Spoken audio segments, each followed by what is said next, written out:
Um outro tipo de tecido conjuntivo, e agora, fugindo dessa natureza sólida que nós vimos até agora, é o sangue. O sangue é um tipo de tecido conjuntivo especializado. Como todos conhecem, o sangue ele circula por todo o nosso organismo, porque ele está associado principalmente ao sistema cardiovascular, ou cardiorrespiratório também. Lembrando, durante a inspiração, o oxigênio adentra os nossos pulmões e são capturados pelas células que circulam na corrente sanguínea, mais propriamente as hemácias. Desta forma, o sangue ele apresenta inúmeras funções com relação à distribuição de qualquer tipo de partícula, seja sólida, líquida ou até mesmo vapores, por entre as nossas células. Pois bem, o sangue por si só, ele é constituído, por ser de natureza líquida, por uma porção mais aquosa, que nós chamamos de plasma. O plasma corresponde a toda a porção líquida do sangue. Normalmente, o plasma ele tem uma viscosidade, uma tonalidade um pouco mais amarelada. Por quê? Não se trata de água apenas. O plasma ele é enriquecido em minerais, em eletrólitos. E além disso, outros constituintes como vitaminas, aminoácidos, carboidratos e proteínas acabam circulando pelo plasma. O plasma ele é importante para a regulação e o transporte dessas substâncias. Para que uma substância transportada pelo sangue consiga atravessar a parede do vaso sanguíneo e chegar ao tecido, muitas vezes necessita de algum tipo de regulação ativa, ou seja, necessita de algum tipo de transportador. Senão, essa molécula não consegue ultrapassar a barreira fornecida pela parede, por exemplo, do meu endotélio, seria a nível de capilar. Os capilares são as estruturas mais delgadas dos vasos sanguíneos, onde normalmente as trocas de nutrientes e de gases acontecem entre o sangue e o tecido. O plasma, por ter essa natureza e essa composição bem enriquecida, faz com que ele seja extremamente importante na manutenção da pressão do sangue circulante no nosso corpo. Por exemplo, o bombeamento cardíaco, ele é responsável, no caso do fluxo do sangue arterial, por uma pressão chamada de pressão arterial. Esta pressão, ela exerce uma atividade de regulação pela forma como, por exemplo, a água, ou os minerais, ou a parte coloidal, que é esse constituinte mais sólido do plasma, consegue ou não atravessar do vaso para o tecido. Além disso, as proteínas, principalmente, que existem no plasma, na sua constituição, são importantes para a manutenção de um outro tipo de estado fisiológico, chamado de pressão coloidosmótica. A albumina, principalmente, circulante no plasma sanguíneo, é responsável por equilíbrio osmótico, fazer com que a água ou vá para o tecido ou volte para o vaso sanguíneo, de maneira a permitir a diluição dessas proteínas e que circule ali por meio do vaso sanguíneo, ou no caso, o sistema venoso, ou seja, o retorno do sangue do tecido até o coração ou aos pulmões. O sangue ele é extremamente importante, então, na distribuição dessas partículas, dessas substâncias, de maneira que as células que constituem o sangue estão dispersas nesse plasma, conseguem desempenhar funções específicas. De um modo mais geral, as células que existem no plasma, elas conseguem circular por todo o organismo. Nós vimos, por exemplo, no tecido conjuntivo, que um macrófago ele tem origem a partir de um monócito. O monócito é uma célula do sangue.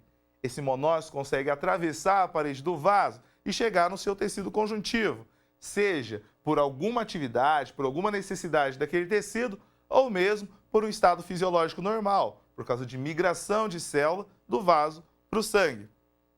Um constituinte essencial do sangue, que dá sua tonalidade avermelhada, são as hemácias.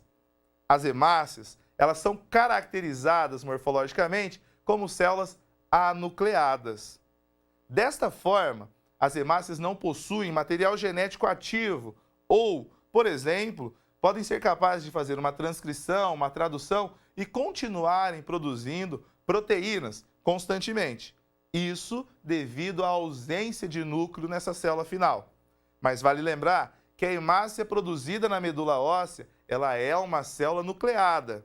durante o seu processo de maturação, o núcleo, assim como a célula, vai sendo modificado, sendo alterado, a expressão gênica do material genético também, de maneira que a hemácia ela pode ir gradativamente se desenvolvendo. Essa célula nucleada que existe na medula e que dá origem a uma hemácia madura, nós chamamos de eritroblasto. O eritroblasto, em seus estágios mais finais, ele vai fazer a expulsão do núcleo, um processo de extrusão nuclear. A partir do momento que este eritroblasto expulsa o seu núcleo, ele se transforma em uma célula muito ovalada, grande, e quando corada, é identificado resquício de material genético. E ele possui uma tonalidade até meio azulada, meio arroxeada. Nós chamamos essa célula, então, de reticulócito. O reticulócito é o precursor da hemácia. A hemácia madura, ela tem uma tonalidade bem avermelhada quando corada. Ela possui uma característica na histologia dita de acidófila. Ou seja, aquele reticulócito que possuía muito RNA no seu citoplasma ainda, como resquício do processo de maturação do eritroblasto, gradativamente vai sintetizando proteínas e o reticulócito, que tinha uma natureza básica ou basofílica, por causa da sua afinidade, passa gradativamente a ter uma natureza mais ácida, se tornando em uma hemácia, que possui uma característica acidofílica. As hemácias, elas são responsáveis principalmente pelo transporte de gases no sangue.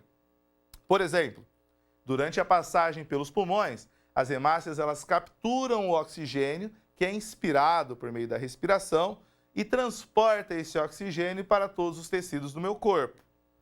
Ainda, à medida que a hemácia cede o oxigênio para o tecido, um dos elementos resultados do metabolismo das células no tecido, que é o CO2, é capturado por esta hemácia. A hemácia, ela circula com o oxigênio pelo sangue chamado de arterial, ou seja, por dentro de artérias. Ao ceder este oxigênio e capturar o CO2, a hemácia ela fica com uma natureza diferenciada, ou seja, ela perdeu a oxigenação, recolheu um metabólito tóxico. Esse metabólito, se acumulado, é prejudicial ao organismo, então precisa ser devolvido para o meio externo. Como? Através de um processo chamado de expiração. O sangue venoso, enriquecido em hemácias, capturadas, contidas, cheias de CO2, retornam pelo sangue através do sistema venoso, chegam novamente ao coração e ao pulmão, ou aos pulmões, porque são dois, e são expelidas para o meio externo. As hemácias, elas têm uma importante função na manutenção do metabolismo desta forma. O oxigênio, no ser humano, é essencial para uma via metabólica chamada de respiração celular, a principal via pela qual nós obtemos energia. Além disso, a hemácia, por não possuir núcleo, ela tem um prazo de validade um tanto mais curto. Normalmente, uma hemácia ela vai ter uma duração de, no máximo, 120 dias.